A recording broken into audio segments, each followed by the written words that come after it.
Oh yeah. Hey yo, it's the Russo Show. Hey yo, it's the Russo Show. Hey everyone, I am Joe Russo, and welcome to a very special episode of Pizza Film School. Joining us today is visionary director Zack Snyder. Zack, welcome to Pizza Film School. Awesome. Thank you for doing it. Thank you guys for having me. Yeah. So psyched you're here. Amazing. So as everyone knows, the premise of Pizza Film School is we get some pizza, we hang out, we talk. Pizza today is from D-Town. This is Detroit style. This is in honor of our special interview today. It's very heavy though, so we may get sluggish about halfway through the interview, so we apologize ahead of time. But let's jump into it. So, you know, the premise of Pizza Film School is we talk to a director about their process from start to finish, right? There's no handbook. If you're a young filmmaker out there, you know, it's really difficult to gain access and insight into how other directors work. So we created this as a way to share information, share process, maybe inspire people who don't have an opportunity to go to film school or can't afford film school. Hopefully they can listen to this podcast and get some good information if they have the dream of being a film director. Awesome. Yeah, and to give it a focus, we pick a single film from a director and try to structure the conversation around the experience of that film. Right. And we were hoping to do your Justice League. Oh, sure. Yeah. Awesome. Cool. So just to talk a little bit from soup to nuts, as filmmakers, it's something we sit in awe of with the complexity of visual effects that you bring to a movie. It's beyond what I think just about anyone can do on the planet. Oh, that's good. And so I'd love to get behind that a little bit and talk a little bit about your background. You started as a painter, correct? Yeah, so I wasn't awesome at high school at the normal math. But, you know, the normal stuff, Yes. you know, I was pretty good at PE, I'll be honest. Right brain, But, left brain, you were a left brain. Yeah, a little bit on the left. I'd gotten kicked out of my boarding school and ended up in public school. I had pretty much all my requirements to graduate. I think I had to take a history class at Ramapo High School in Franklin Lakes, New Jersey is where I ended up. I had been at this small boarding school in Connecticut and ended up in public school.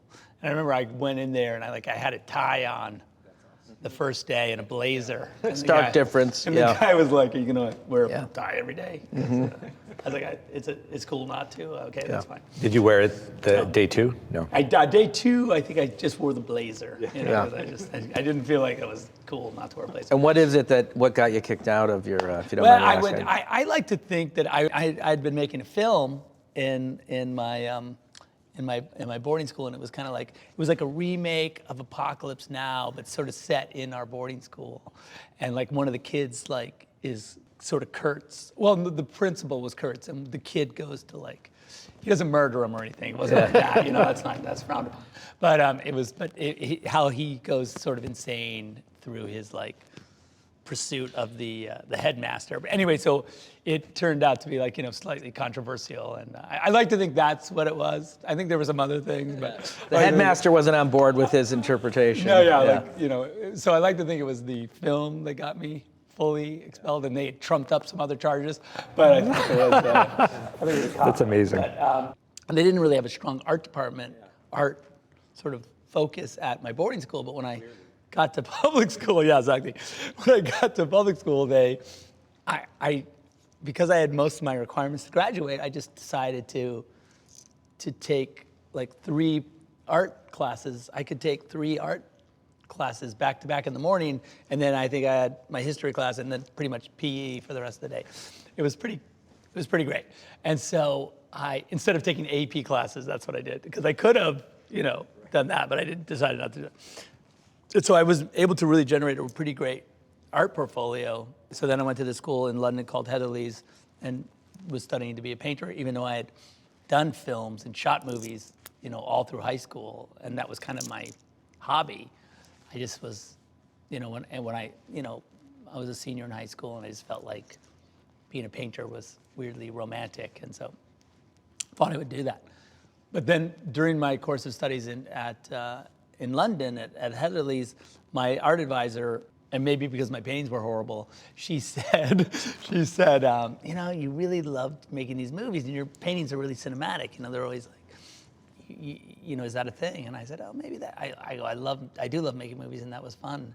And I always thought that would be cool, but I always thought, can I be a movie director? That feels like a big ask, So I sent out for a bunch of film school catalogs, and the Art Center College of Design catalog here up in Pasadena came, and I totally judged it by the cover, completely. Said like, this is where I want to go to school. Because it was like a black catalog with an orange dot on it, right? No words. I was like, this. That's cool. This is Sophisticated. crazy. Yeah, I was like, this is intense stuff. And I think the inside, I remember there was a picture in the film department. It was like there was like students on a crane with a Panavision camera, and the guy was pointing. And I was like, that's rad. That's cool. You get to do that? They sold you. Turns out they didn't have that year.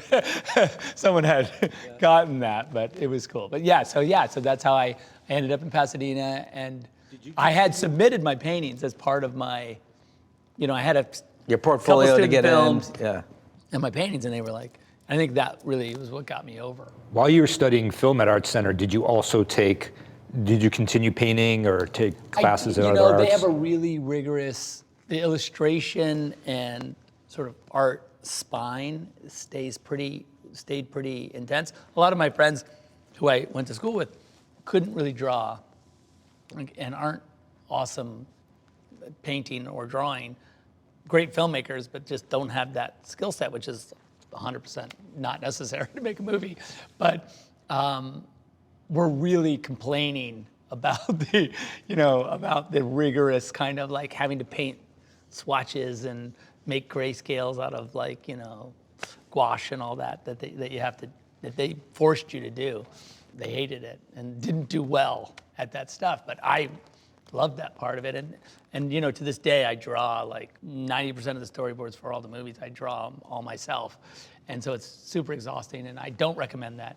No, but but it's just the way I've always done it. And even then, I really meticulously drew everything before we shot, and I think and I think, frankly, that's what's helped me, I think, in the visual effects, with the visual effects sort of components of the movies I make, kind of understanding what elements would be VFX.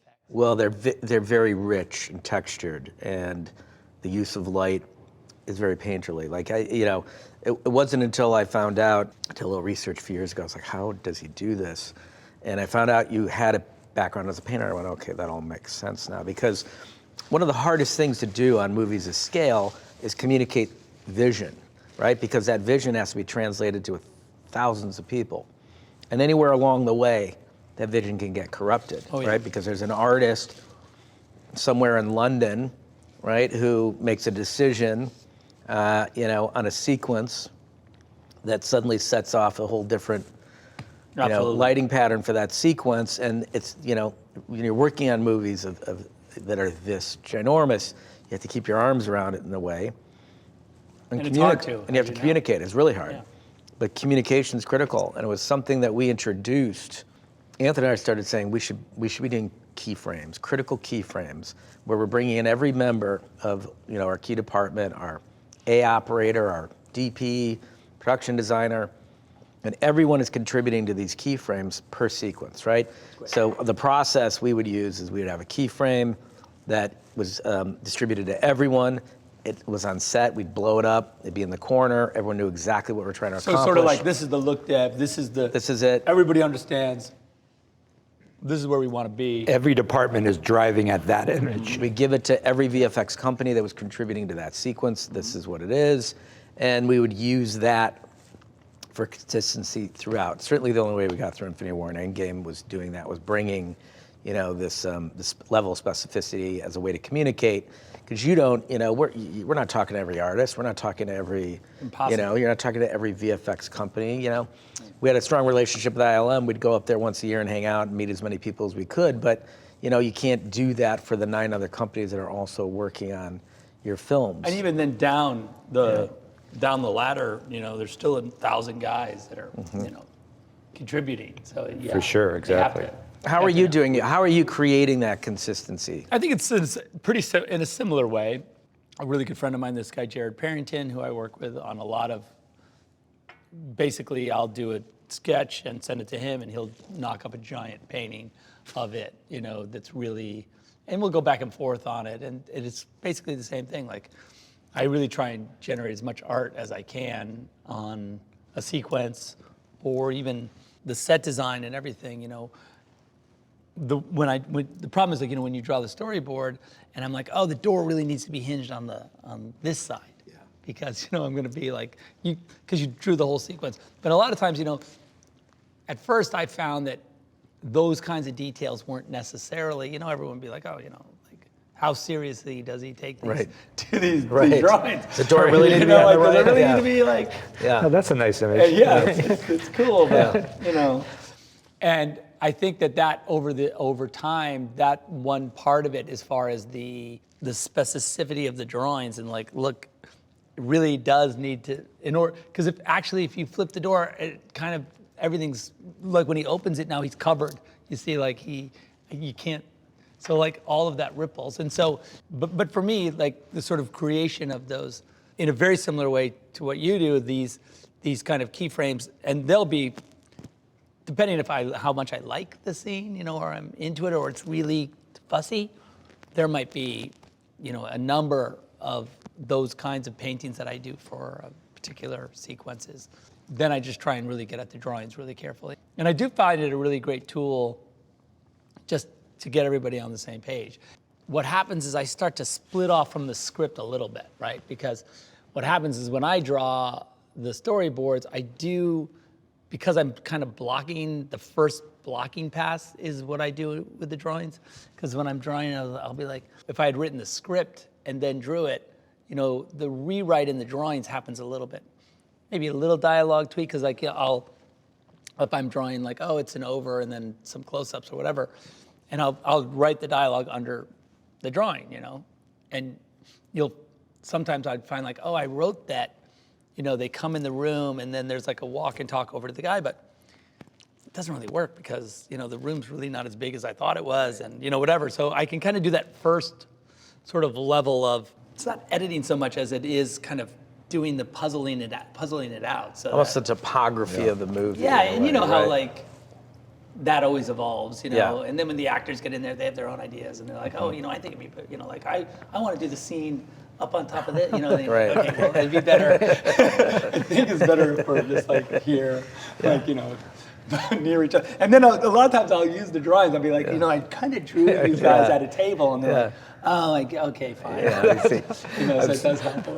When you start those, I just have to say, like, listening to your process, it's so, first of all, you can just see how it translates to your filmmaking, how your filmmaking is so elevated because of that process. And I'm so jealous because Joe and I are like, we can't draw to save our lives. So it's stick figures on napkins, you know. And then Thanos is going to come in. He's an arrow. It's working. We have great collaborators. So I draw a ton, and I still have a ton of board artists that I work with. You know, so do you guys? How's that relationship for you guys with the board artists? It's great. It's a little more cavalier in that, like, we'll throw a couple of board artists at something, right? Sure. We like to ideate. I mean, our whole process is communication.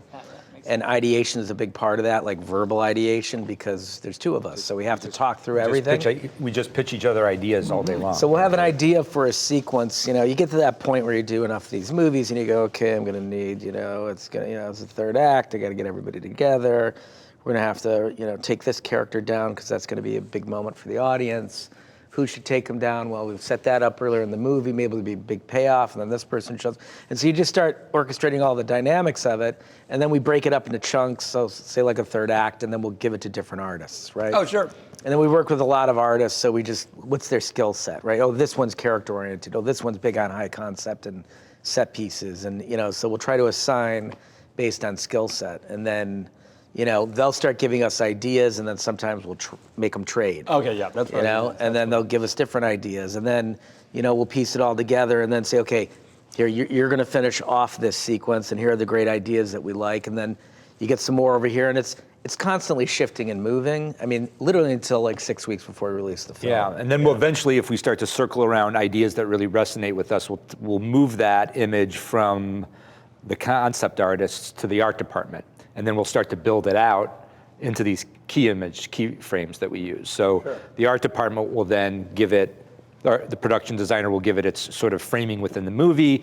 Then we'll make sure that the cinematographer weighs in on it. We'll make sure every department weighs in on that image as we tweak and refine it, so that eventually it becomes this document that everybody has contributed to, and it's what we're going for, and everybody, visual effects also certainly feeds into that process. So do you guys think that is the process for the keyframe, like, does it start kind of as one of the frames of the, you're like, okay, here's the shot where the guys all come into the room and everyone looks badass and you can see the whole thing, and we're gonna take that frame, now like, let's knock this up and get it painted, turn it into kind of, it's the key moment. It's whatever that critical moment is, that's yeah. the thing we'll spend all the energy on and the resources on.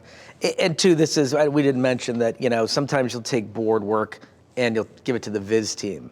Because what's going on in it is so big. If they're flying characters, if they're characters with really extreme powers, that's when we'll send it over to the viz team. Well, characters who don't have flying powers, we tend to assign that to our stunt viz team. Oh, sure. So then stunt viz is punching, and it's more acrobatic choreography. And then once you've gone through the boards and you've come up with the ideas, it then gets disseminated out to those two teams. Then from that, we then turn into keyframes. For me, it's like, and I do almost exactly that as well, because the stunt teams I've worked with forever, I'm sure you guys have the same, and they make their stunt viz and they're in the warehouse, with their cardboard sets and stuff. I'm going over there after this, as a matter of fact, to talk to the guys. But, for me, it's also where you split off from pre-viz or stunt viz, and then like you get, sometimes, that'll overlap into kind of a semi-normal sequence between two actors, that like it kind of comes down and then it goes to like real previs, and everything becomes like on the planet, or any of these giant superheroes saying the dialogue, or they're flying, or they're in space, or Steppenwolf, whatever it is, that's where you really kind of go like, wow, like that, the drawing became the stunt viz, became the actual like pre-viz, and now it's conceptualized in a way that it can be translated to the film. And do you guys cut, the stunt viz is kind of cut like a movie, right? Yeah, so it 100%. Feels like a movie. And then the pre-viz, of course, kind of like a movie. And sometimes I'll do an animatic, even of like sequences that aren't really, action-y per se. You can get the flow. You're sort of like animation. You're making the movie prior to making the movie. We would joke that when you do these big films, is that you make the movie like 5 times before you finally shoot it. We'll do edits that'll include all of those elements. And just sort of have this kind of crazy Frankenstein montage of stunt viz, pre-viz, storyboards. Early on, I think, before in Winter Soldier, we were asking some of the actors just give us their lines on an iPhone, and then we're cutting them into the animatic. And, again, just trying to process it. And then once you get more comfortable and confident with the process, where you want that flexibility. We work with the same camera operator on everything. We're a really tight relationship with him. So we don't want to exclude him from the process in any way. So we start working with him much earlier in the process. But also we know where there are moments that, listen, this is going to be people talking in a room, and that's going to be based on, Downey's going to have an opinion about where he stands. And, so we're just not going to waste a lot of energy on that now. But what we're going to waste energy on is, the things over here. The minute that a helmet goes on, it's no longer Robert. Now it's this character we have to control, but make it feel like him. And, it takes a lot of energy and effort. So that's where we've learned over time, just like where we'll ascribe energy versus where we won't in the prep phase of the project. It's funny that you mentioned that the camera operator. I think that's the thing that, I have a hugely close relationship with my camera operator as well. And I find it's a thing probably in film school. No one's going to teach you that your camera operator is like the relationship is super important. There's so much subtlety that goes on, in how shots are set up, and how the camera moves work, and where even just the weight of the frame and how it's transitioning. Really, you're like, guys, I really want to end on this guy. sometimes like, that translation, if it doesn't happen correctly, Yeah. even just the way the shot's set up, it can't happen.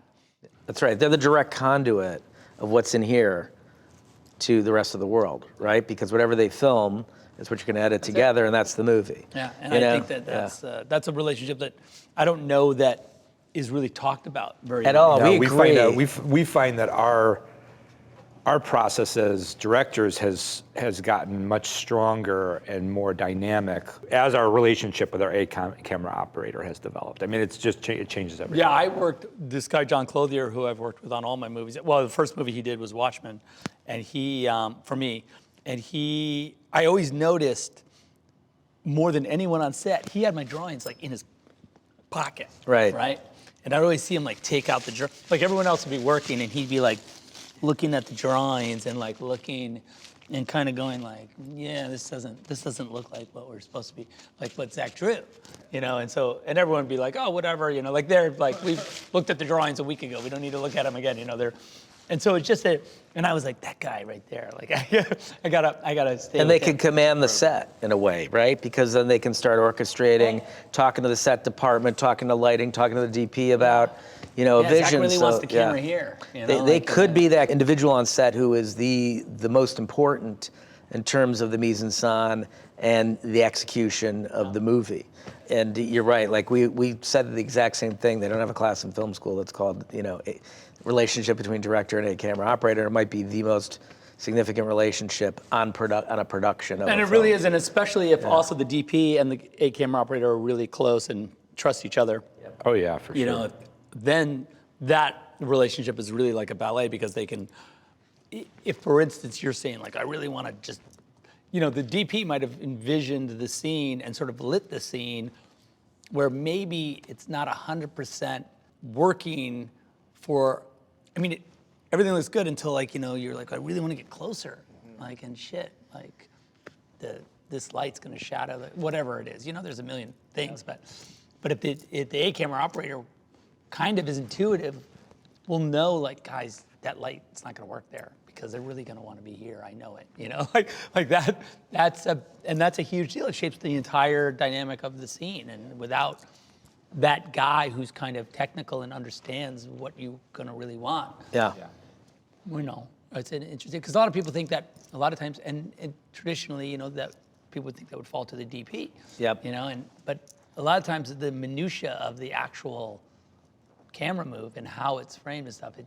There's a big distinction, right? There are a lot of DPs who function like what we call European DPs, where they want to focus almost exclusively on lighting, And then there are other DPs who are former operators who love the operation of the camera, and in fact, a lot of times drive the camera operator insane because they really want to be operating the camera, right?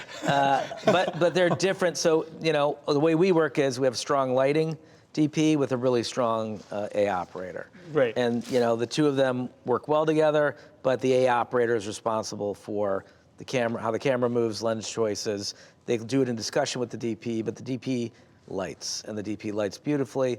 Part of it too is like we like to move at a quick pace because you're there for a prescribed amount of time. And the actors are there for a prescribed amount of time. The crew runs out of gas after a certain amount of hours. You accumulate those hours, you start having a slow set, and suddenly 30 days in, everybody's operating at 50%. And that's disastrous for the quality of the film. So we like to move at pace, so it's important that a DP focus exclusively on the lighting, operator on this, because it keeps the set moving. We don't cut in between takes. Once we get the actors in there, we just like to focus on it for 6 or 7 takes.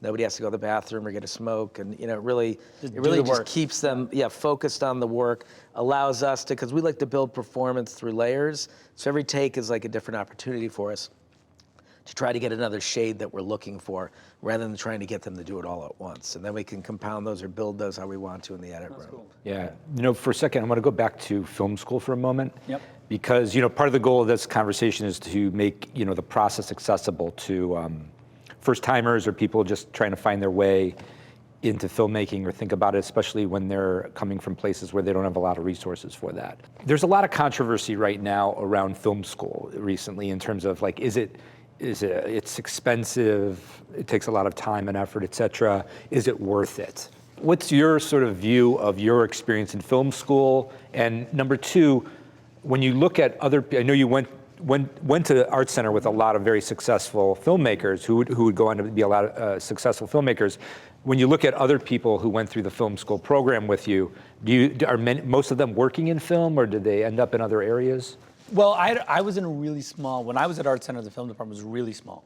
I was in class with, my graduating class was, I think, there was 4 of us. That's how small it was. Wow, it's amazing. And it was me and Larry Fong and this guy, Clay Staub, who's very successful commercial director and shot a lot of second unit for me. So for us, we were just like, friends.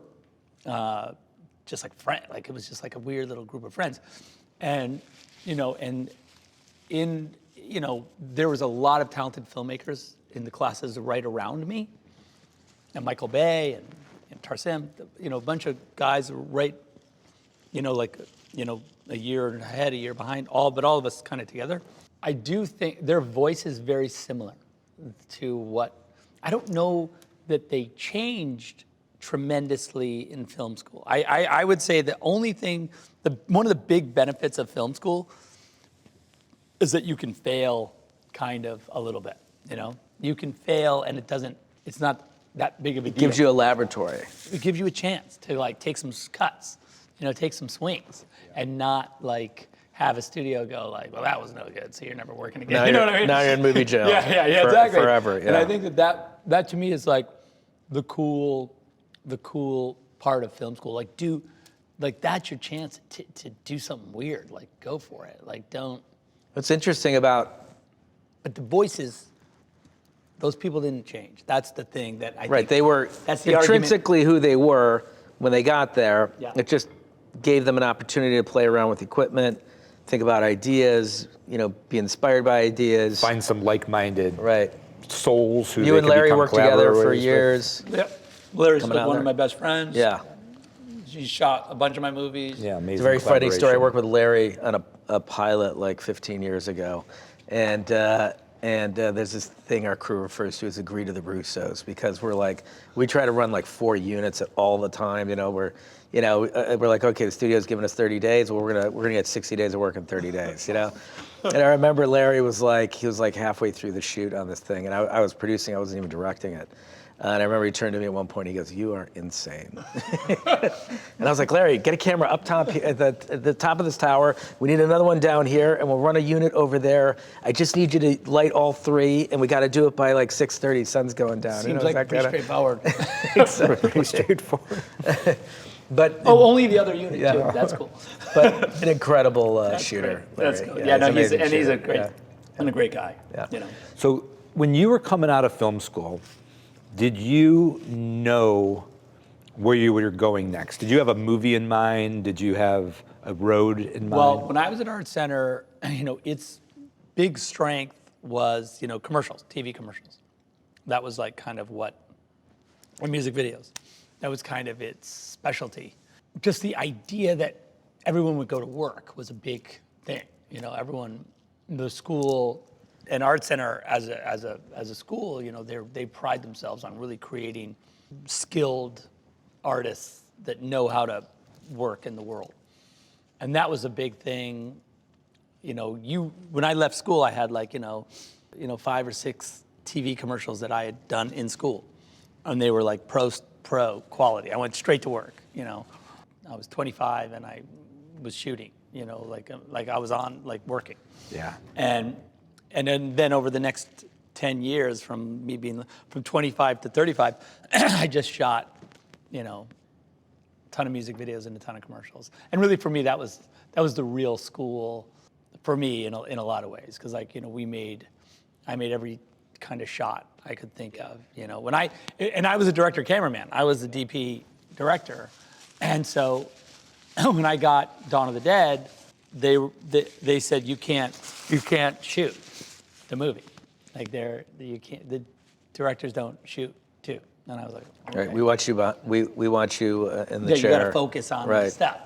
And I was like, I ended up operating half the movie anyway. Matt Leonetti, who was the DP, would always be like, Zach, you should operate this shot. I'd be like, what? That's good. Yeah, he's he's amazing. He does be like, Zach, you, because the operator would do something, and I'd be like, the guy he should. I remember we had this one shot where the camera the guy had to run and then jump down a manhole, right? And the operator couldn't run back fast enough. And it was supposed to be a handheld shot. So we did this mount where we rigged the camera. I had a monitor like this, and the camera's on me, like pointing backwards. So I ran forward, and then I had to run over the manhole, and then they pulled this plywood away from it so I wouldn't fall in it.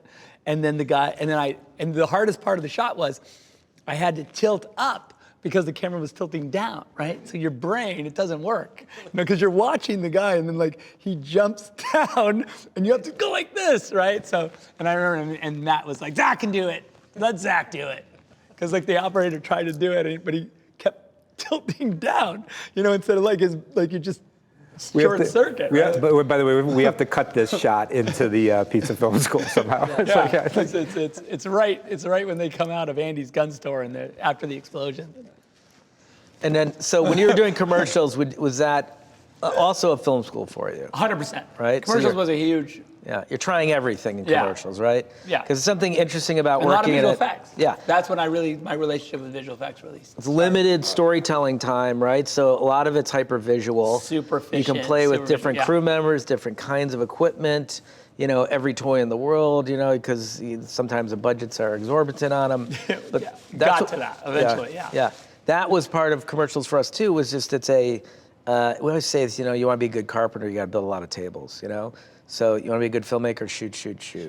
And it just get better and better over time. Television was also very useful for us on that level, because it's just the pace was relentless. We did some network TV early on, and it's just you're just shooting. No, so you're doing 22 episodes in a season. Then we had 2 other shows that also had huge orders. So you get to this point where you're like delivering like 40 episodes of a year. And the scene work is insane. So every time you start to get the alchemy of the scene work, the literal. You'll know immediately after 20 episodes, even from moment to moment, like, nope, that's not working. Mm-hmm. That's not a thing. Yep. What you're doing is not gonna work. Yeah. Come on, we gotta. I need this. This because it's kind of an interesting thing. Also, is how when it's moment to moment, and the moments have to build, and everything has to this has to inform this, and no one's really paying attention to it except for, the director is really the one who should be understanding all of it, that. Yeah, and I think that I can't imagine. It's amazing to think okay, so it's 21 episodes. Are they half hour, or was it an hour or a half hour? We were doing half hours mostly at the time. So that's still Yeah. It's, I don't know. 10 hours. Right, of content. 10 hours of content. Yeah. It's insane. Yeah. It's an insane amount of. And that's what we learned at that time too, that the real function of a director was to hold all of the choices in your head, right? And that was sort of the more that you could hold in your head, the better you got at understanding how to, because you're shooting out of order, you're shooting very quickly. Half-hour episode, we got 5 days to do it in, maybe 6. You're shooting 8 pages a day. We had this episode we did with Jack Black where, he's in the whole episode, but he had 1 day available. So for the essay, we conjugate. Conjugate? Conjugal visit.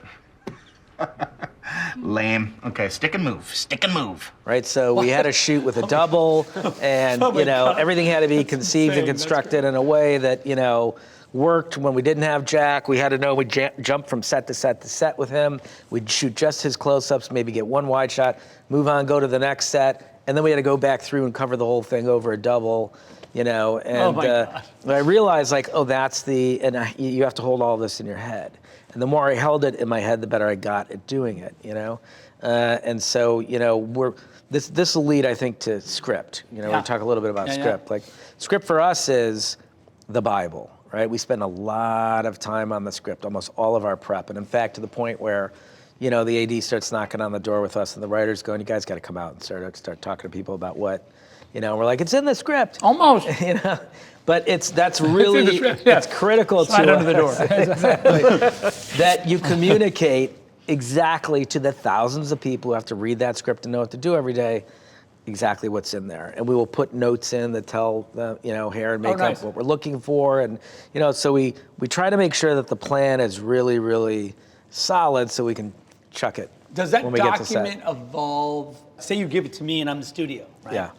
Does that version of the script not have as much Yes. specific Yeah. notes? No, we tailor it for every stage of the process. Okay, Exactly. all right. It's a great question. No, at that point, it's written to be a compelling read to convince whoever needs to be convinced to greenlight it. Then I have a through- giant yeah. amount of money. So, I'm not understanding this note about like 220, it says like makeup artists make sure there's scuffy dirt on the face. Yes, What is that?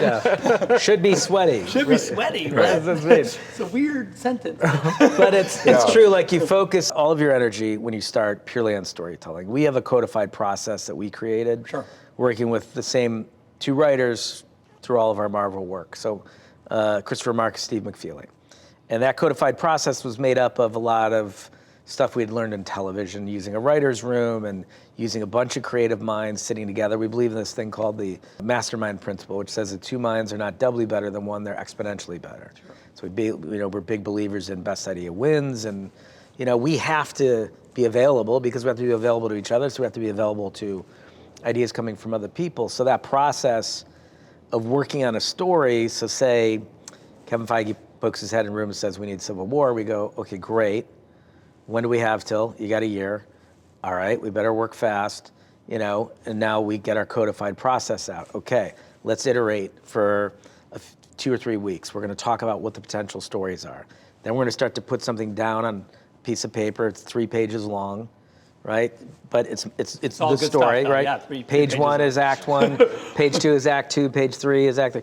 This is where it starts, this is what happens in the middle, this is what happens at the end, this character dies at the end. We understand and agree on that. We can get Kevin in and he goes, okay, great, I like that. Then we move to the next phase, So for us, it's very disciplined. When you start on a script with something the scale of Justice League, are you starting from On Justice artwork? League, Justice League was Chris Terrio, and I, after Batman vs. Superman, we had talked about what Justice League would be. We kind of, it's called Dawn of Justice, right? So, and the studio was they wanted Justice League, what was where we were going. And so you knew you had the connective tissue. we always had our eye on the Justice League kind of concept, as we were working. And so I believe we had an outline for Justice League that we just kind of generated while we were writing Batman vs. Superman, just kind of like over to the side. Because we wanted to be sure we were supporting this Right. long look with what we were writing for Batman vs. Superman. And there's all this weirdness in Batman vs. Superman anyway that eventually would make its way into Justice League that I was really adamant about, post-apocalyptic or any of that stuff, or I was really like, I really want to do this. When Darkseid destroys Earth, we're going to have 10 years of no Earth. So we should figure out what Batman's doing. Yeah, in the Road Warrior Earth. What is Batman in Road Warrior? So that was kind of like a big thing to me. That was the thing I really wanted to get to. And so Chris and I worked really diligently, and then to have a document that and it wasn't a secret document, but it was kind of our own. There was a lot of it that we constantly were developing. And then right near the end of finishing Batman vs. Superman, when I was kind of like the editing responsibilities had kind of, just diminished a little bit, we really started working, on Justice League. And Chris is a really incredible writer, and he's very beautifully manic in his style. I remember he had like a lot of Diet Coke, a lot of Post-it notes, like the Post-it notes, but they were in this massive bag. He looked like a drug dealer. It looked like a kilo of cocaine or something, like in his bag. He pulled it out, and I was like, "What is that?" And he's like, "Oh, it's the Post-it notes." And then he started to try and Putting back reassemble. up. Yeah, but it was so it was very, and it's all like Yates quotes and like it's all Oh, wow. coolly bizarro. Like none of it. Like you can't look at the Post-it notes and go like, "Oh, cool. This is a note for the first act, like a line of dialogue. This It's is like, cool." this goes first. No, or no, this- it's completely like I go. I don't even know what this is amazing. Like this, someone make a book out of this. Forget the movie. And it's thematics and it's things that Yes, are relevant yes, to yeah. It's all a they're given all scene. Yeah. Each post-it note is incredibly interesting. Like there's no throwaway note. There's no post-it note that just says like, don't forget to this. That's Every awesome. single one of them, I'd be like, Whenever you get stuck, you can just turn to one. it Just kind pick of what one it, up. it kind of what it is. It's kind of like it becomes this source of like insane inspiration, but all of it's thematic to the thing we're working on. So weirdly, it's a bizarro process. I love it, but it's not. And when I write, I don't use that process at all. Like I have a similar process to you guys. I have 3 other writers I write with, very specific, very like note cardy, very in a room. On a Let's talk about race. it. Interesting idea. Oh, that could be the end of Act 1. Let's put 100%. that on a card and stick it 100%. here. 2 days later, nope, that's the midpoint actually. Yeah, Let's move it to the exactly. midpoint because we need more setup. Like suddenly, like that idea that everybody loved just keeps getting pushed over, and then it just falls off. Falls off the thing. And you're like, okay, but look what else it gave us. It gave us all this other cool stuff. So yeah, no, and then, and so the script for Justice League did evolve out of that. Now, I'll be honest that when the script, what happened with Justice League is we had the original script was much darker and weirder. And then when Batman vs. Superman came out and the studio was like, it's not funny enough. People want funnier movies. They want funny stuff in it. We did go back and do a big kind of lightened the movie overall.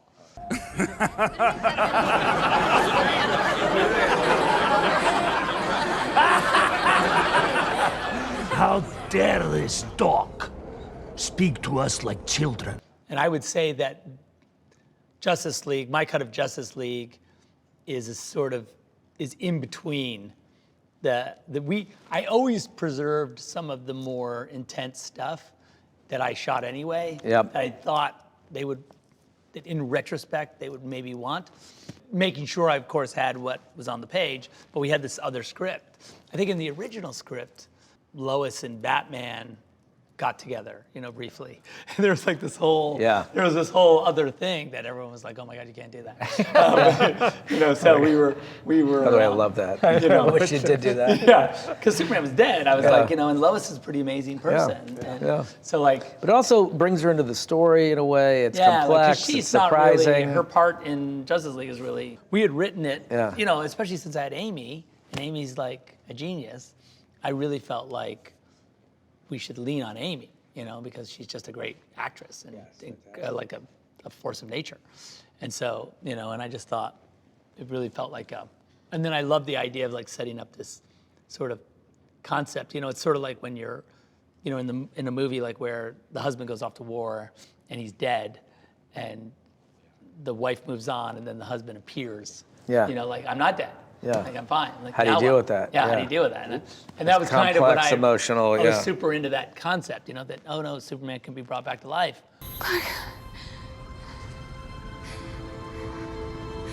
Please.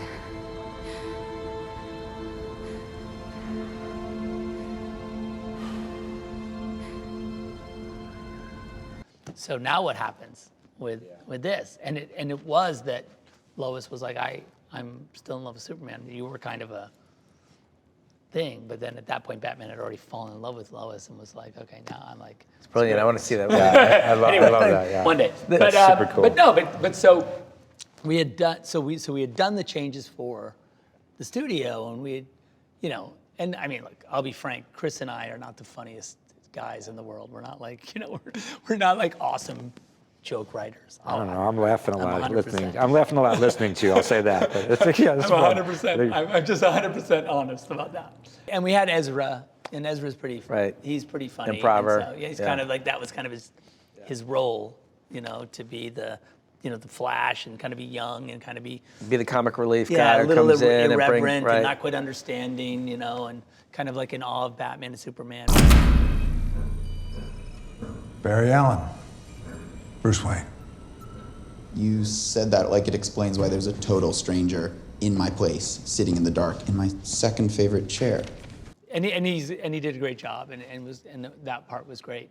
But I do think that the process, and it's just a classic studio Hollywood process. in their defense, they only can react to what they react to, Like, Which is a great point about reacting. It's an interesting thing to say because we talk about this all the time. Artists lead innovation and corporations follow it, right? And so a corporation coming in and saying it's not funny enough, it's going to be behind the curve of wherever this is heading. Audiences want to be surprised, right? Audiences don't want the same thing they had last week. You give them chocolate ice cream every day for a week, by like day 6, they're going to throw it back in your face and say, we've had enough of this shit. And it's exactly as you say, they wanted a funny movie 2 years ago. Yeah. Right. Just to be that glacial in your movement, you're not gonna. And they were on board with the concept and the vision and the direction you were going, and now they want to see the completion of that, right? Yeah. Rather than, let's retrofit it or let's try to restructure it, and But it's also that point of view is like that we talk about too is like that's being reactive to what's currently happening out there, and like the big wins to be had in storytelling and movie making is when you're bringing something to the table that surprises people.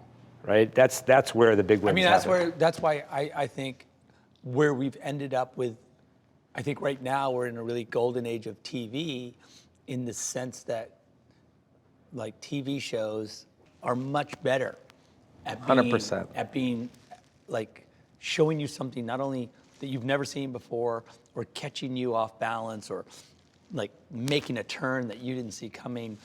They're riskier. Yeah. They're way riskier and way kind of like Euphoria, for instance. I was watching, and the show is just unbelievable. Like, that show shouldn't exist. It's so good. Yeah. And I just think that's the kind of thing. Like, I watch that show and I go, this movie would never get made. Yeah. Like, Never get made. This movie can't exist. By the way, it would have, because of the sort of corrupt environment that exists around the release of films, and by that I mean a toxic environment of like box office pundits and all the horseshit that goes into a release of a movie, that if something doesn't hit a predetermined target by I don't know who, then it didn't work. Yeah. It didn't open, and now it's going to struggle, and it has a different path it has to follow. A show like Euphoria, if it were a movie, 1/20th of the people would have seen it as a film versus a show, maybe even it's like less. Squid Game. It's Squid Right. Game too. Like, you can imagine Squid Game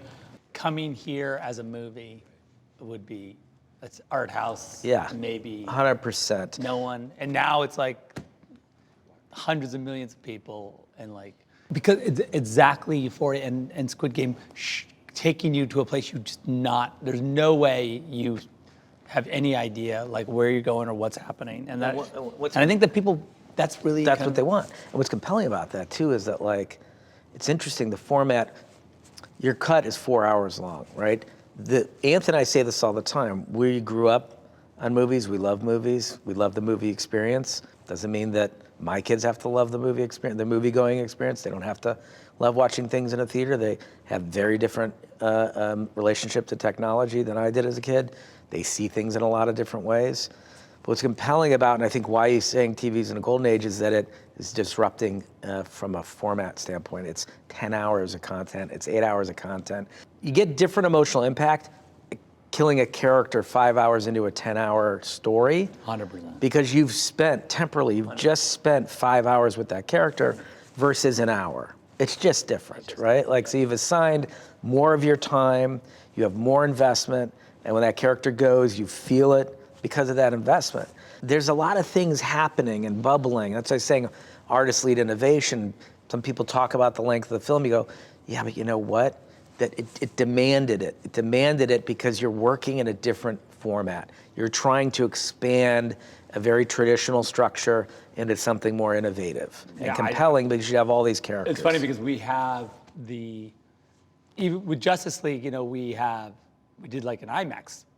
There's an IMAX version. Not many people have seen, but there's an IMAX version. And that has like a classic intermission. I just built it with the classic intermission because I was like, this movie is 4 hours long. Let's just do a real intermission, and Junkie did it. Stretch your legs, go buy your popcorn. Yeah. It's like 15 minutes, and it's just like, there's this cool suite in the center. It just plays for 15 minutes, and, it's just like there is something really, I don't know, like when you see it in that format, you're like, okay, I get that. Like that. Like It's eventized. I'm yeah, here for like. But at home, you know, putting an intermission in a movie that's 4 hours long is like you can pause the movie anywhere you want. Right. Like that's not. Right. That's not like, you know, that's just me being.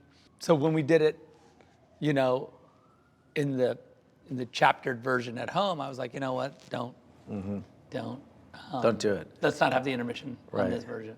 Yeah. Because it just. Plus, it has, because it's a chaptered movie, you can always just stop it at any of the chapters if you wanted to. So that was the way I thought about it. Originally, we had talked about doing it as it was going to be 6 parts released separately. But then there was like some, you know, legal rules about like, What you could do everyone with thought it was a TV the show. cast suddenly, contracts yeah, and all that stuff. You had to pay everyone like 6 times, and everyone was like, don't do that. Yeah, yeah, I was right. like, okay. But it could have fit that format. For sure. Yeah. For sure. The visual components of your movies are so exhilarating that, you know, it gets a lot of attention, right? Will you talk a little bit about how you approach your process with actors, introducing them to the story, what you're trying to do? Yeah. One of like the actors that I had just a great experience working with was when I first worked with Billy Crudup on Watchmen, and I learned a lot from him just about, you know, his process. I'd always drilled down, you know, I was always like asking him about every little detail and about like the way he approaches scene work and all that, because I really respected, like when I would watch the way that he was really letting the material like shape his performance in a really beautiful way, it really made me, like, I was really impressed by it. And so I really, you know, I had done it a couple times up to that point, but everything I had done was pretty stylized. I mean, Sarah Polley is also an amazing actress, and Yeah. I got a lot from her, and that was like my first movie. But I felt like, so with Billy, you know, it was this process of like, I had a pretty strict sort of view. It goes back to sort of like the way I draw and the way, like, you know, this is the blocking, and like, don't stand over there, stand there, like sit in this chair, do this. I drew you kind of going like this. Right. You know, Can like, you get to this? Yeah, can you do that? Like, you know, like sort of, this is a look of inquisition. You're like, you're wondering. Yeah. See what I'm doing? I think the process was sort of allowing me to let go of and let the actors live in it a little bit more.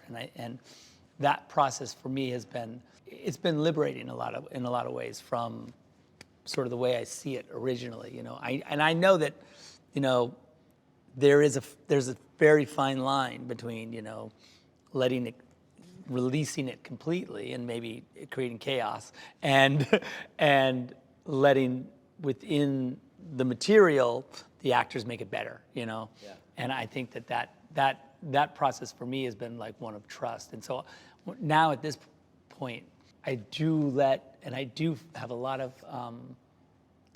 joy. I take a lot of joy in having the actors kind of make the thing their own, and that process I find really, really fun. And kind of, I don't rehearse necessarily as much. I used to rehearse a lot, and then I kind of have come to this idea about rehearsing where I kind of feel like, and this is the thing that Billy and I used to talk about, like he'd say, like, you know, when you do a play, right, you get 4 weeks into rehearsals, you think it's the worst thing in the world, right? Because you just are saying the words, right? Mm-hmm. And you've got them, but they're not yours 100%. So you're just saying these words, you don't know what they mean anymore. You know, you basically rehearsed it to death, right? And he goes, but then a thing happens where you come in one day and you say the words and you don't know that they're not yours, right? Like you said something to me and I said something back, and it happened to be what was written down. Like I didn't know, you know what I mean? It's just a natural, like it's living almost, in your subconscious. It's almost as if I'm just saying what I thought I would say. And I'm like, that's beautiful, that's amazing. And I've never directed theater, so I thought like, wow. And he goes, and the problem is like on a movie set or in movie rehearsals, we normally don't have the time to get that comfortable with the script, you know, like to have it just be what I think. So he goes, the other time where I feel that is like maybe after the 5th time I've read, once I've just learned the words, you know, and they still mean something to me, it's emotionally, Like I'm saying them, and I'm listening to the other actor, and then what I'm saying back, I'm hearing myself say, and watching it land on them. And so like all of it is like, now it's tennis and it's like fresh, you know, and I don't know what I'm gonna do, and it's really amazing. So I've kind of adopted that style a little bit, you know, because I felt it's worked so well, is this kind of, you know, make sure everyone has it, but don't beat it to death, you know, and that's kind of the way I work the scenes now. It's just that moment where you pass, where like you're making a noise that sounds like a word, but you don't know what it is. And this is a confidence and experience that sort of takes the artwork from a predetermined execution, right, to more of an example of tone and, you know, space. And so you're allowing now the actors to sort of live in that tone and that space that was in your head. Yeah, with the hope that they know the character. Right. You have to hold the whole thing, right, in your head at the same time, all of it, everything that everyone thinks, like where you're going, where you've been, all that, you have it. So you hope that, in the best case, that the actor who's coming in that moment, they know their guy. The little thing they do that makes it better, that look, that pause, that understanding of what the other guy's saying, is better than I would have thought. Yeah. You know, that's when, for me, it's like. Well, you get the three-dimensional living, breathing actor, and their lines can go away because they're doing it with a look now, or entire moments are conveyed, or, you know, you had a whole scene and all you needed was somebody who has that moment, right? Now the whole scene's worthless because you just really needed sold it, yeah. that. Like I saw you know? it, yeah. Yeah. And that's sort of the magic of it. That's I mean, the magic. We came from theater when awesome. we were younger, more specifically experimental theater. We're a little more adventurous sort of in our form and structure when we started making movies. But our process with actors has been the same throughout. We don't put marks on the ground. Our rehearsals are fairly quick because we don't want to burn them out. We're not doing it, you know. It's generally like, don't spend any energy, don't spend any emotion. Let's just see where you want to move. You know, Yeah, we want to photograph you. So. Exactly. Yeah, exactly. It's more about, we want to capture your behavior. They go away, we say to the DP, they're going to be in this general area. We might suggest to them that they sit at this point. We don't want to do that then because we don't want to get sucked into like a 20-minute conversation. So I want you to light over here too. We just shape it generally. And then when we turn the cameras on, that's why we don't shut them off, is we just start trapping people in the moment. Oh, cool. And we make them, you know, it's like they're out on the high wire now. We're not going to let them down until we get to the end. And that's, you know, we don't get out of our chairs either. It's really interesting. Like, we don't like to engage in dialogue while we're shooting. Mm-hmm. That's for before or after, you know? But if you start spending 10 minutes, for us, we start spending 10 minutes talking to an actor, now they have to process that for like 4 or 5 takes. You know, if you give them 10 minutes of notes, you're not going to see that in the next thing they do. You'll see that in maybe the next 5 takes that they do. Sure. You know, or you're going to overwhelm them and they're going to be out of it for 2 or 3 takes, or, you know, so our process gets really specific, but it tends to be one about like shouting things, you know. Very simple. Hey, next time, speed it up in the middle, and, you know, we want you to turn and look at them 2 lines earlier, go, you know, we just kind of keep it simple, and yeah. And now they just have 2 things they have to think about. Okay, great, now try this one angrier the whole time. You're really upset, just let the anger show. Okay, on this one, suppress the anger. Play it like you're hiding it from them. And then we try to layer it. I think it's more of, from our experimental roots, of like, try things, you know? Let's see where it goes. Maybe we'll surprise ourselves, maybe they'll surprise us. And we'll wind up with some kismet or something sublime, you know, that's in between the lines. And so the script for us, no matter how hard we work on it, actually just becomes like, you know, a really good plan that can then, once you get all the pieces in, we can start throwing out. Yeah, that's what I was going to ask you. Like, how on the day with them, where do the pieces? The comedy roots led us to improv, so we tend to use that depending on who the actor is. Some people are very good at it, others are terrible. And even the best ones, maybe 5 or 10% of it is usable, you know? Sure, and a lot of times you improvise for 2 or 3 takes, then we'll stop. If there's too much improv going on, we'll go, okay, come on over here. We get the script, and we'll Let's write try it. the words again. Right. Oh, write it. No, we'll go, that thing you said was really funny. I wish you had said it in the take where he said this. So let's just create a script that's taking the best things you guys are doing. Oh, and there's a very funny gag here. Had you done this together? And then we'll write it, rehearse it again, and then they'll go. Very few actors you do that with, though. But Downey, Pratt, there's a couple of key actors. But I would say, Hemsworth, I think it's important though to point out it's not, there are amazing actors and favorite performers from like every point on the spectrum. Some actors are very mechanical. They want to know exactly when somebody's going to pick up a glass and what. It's very. And if they don't pick up the glass prefigured. in that moment, But there's some of your favorite actors you've ever seen on camera. So you can get to it from different ways. It just depends what you're. Yeah, I remember I did a commercial with Harrison Ford, right? And Harrison was like, it was a commercial for Lancia Libra, which is an Italian car, I think Italian. I was operating, and I was the DP and the director. So I was with him, and he literally goes, it's a 35 mil. I go, yeah. He goes, okay, so this will be, I'm just gonna keep this in the bottom of the frame like this, and then when I put it down, I'll put it over here, which is still in, I think, right there, just the top. And I'm like, Jesus Christ. Like he's an animal. Like it's like legitimately an animal. And I was like, that's awesome. It was a car commercial, so we had to do all the air conditioner, and we wanted to show the bits of the car. And he was just like, and I've done a million car commercials, but I never had an actor do this. Because I'm behind him, and he'd go like, Zach, let's do this quick. And he goes, how about this? Like, all right, I'm going to the radio in 3, 2, 1. I'm dialing the radio. I'm going to go for the volume. And now I'm going to go to the air conditioner in 3, 2, air conditioner. And I'm like, so it's like, I was like, we got it. I hope you have that daily that has all that in it. It was just amazing. Because I had been like, holy shit, like I've been with a million hand actors who never do that, who don't help me.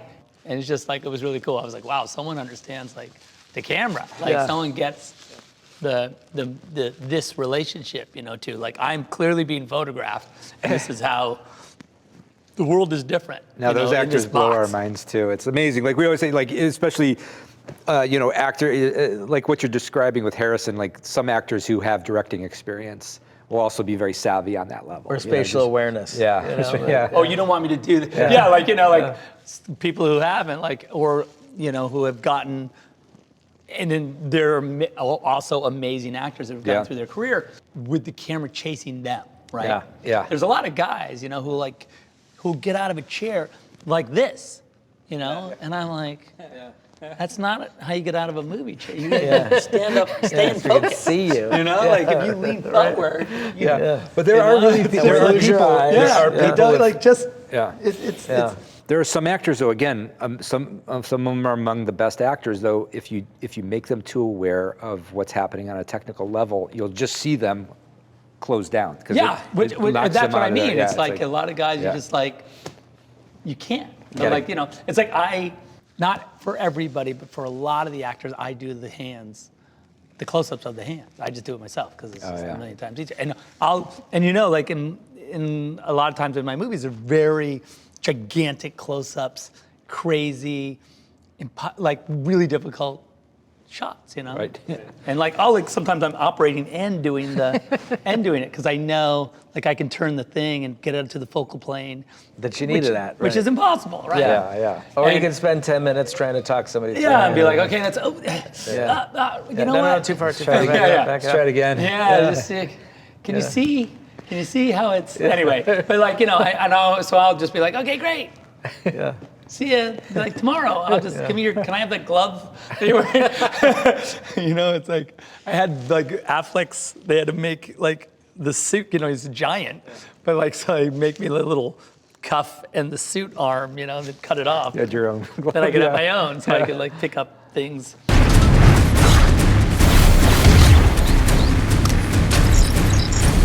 Thank you, Alfred. Don't mention it. Oh yeah. Oh yeah.